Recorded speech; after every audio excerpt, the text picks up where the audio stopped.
பாராளுமன்றத்தில் இன்றைக்கு புதிதாக ஏற்கனவே இருந்த குற்றவியல் சட்டங்கள், இந்திய தண்டனை சட்டம், இந்திய சாட்சிய சட்டம், இந்த சட்டங்களுடைய பெயர்கள் சமஸ்கிருதத்தில் மாற்றப்பட்டிருக்கு.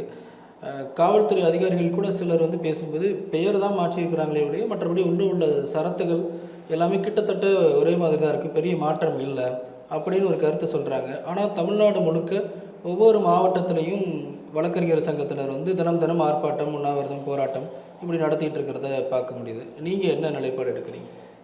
முதலில் இந்த சட்டங்களை சமஸ்கிருத இந்தி வார்த்தையில் மாற்றியதே மிகப்பெரிய குற்றம். கூட்டாட்சி தத்துவத்துக்கு, மாநில உரிமைகளுக்கு, பிற மொழிகளை மதிக்கக்கூடிய மரபுகளுக்கு எதிரானது.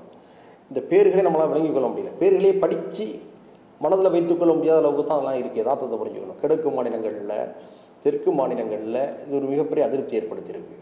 இன்னொரு விஷயம், இந்த விவகாரத்தில் தமிழ்நாட்டில் பரவலான எதிர்ப்பு இருப்பதாக சொல்கிறீங்க. நாடு முழுக்கவே எதிர்ப்பு இருக்குது, தமிழ்நாட்டில் கூடுதலாக இருக்குது. ஆனால் இந்தியாவுடைய அரசியல் எடுத்துக்கொண்டால் தமிழ்நாட்டிலிருந்தால் பல முக்கியமான முடிவுகளை மக்கள் எடுத்திருக்கிறார்கள். அந்த முடிவை நாடு முழுக்க மதித்து பின்னால் ஏற்றிருக்கிறார்கள். அது இடஒதுக்கீடு கொள்கைகளாக இருக்கட்டும், நீட் எதிர்ப்பாக இருக்கட்டும், இப்படி பல்வேறு விஷயங்களை நம்ம பட்டியலிடலாம். இன்னும் சொல்ல போனால் சுதந்திர போராட்ட காலகட்டத்தில் நேதாஜியை காங்கிரஸ் கட்சியோட அகில இந்திய தலைவராக கொண்டு வர வேண்டும் என்று தீர்மானம் போட்டதே தமிழ்நாட்டுடைய கமிட்டி தான்.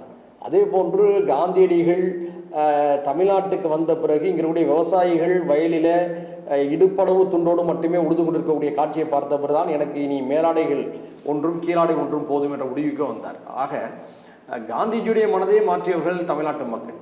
அந்த அடிப்படையில் தான் இந்த குற்றவியல் சட்டங்களுடைய அபாயங்களை வெடித்திருந்து தமிழ்நாட்டில் அதிகமான எதிர்ப்பு குரல்கள் கேட்கிறது.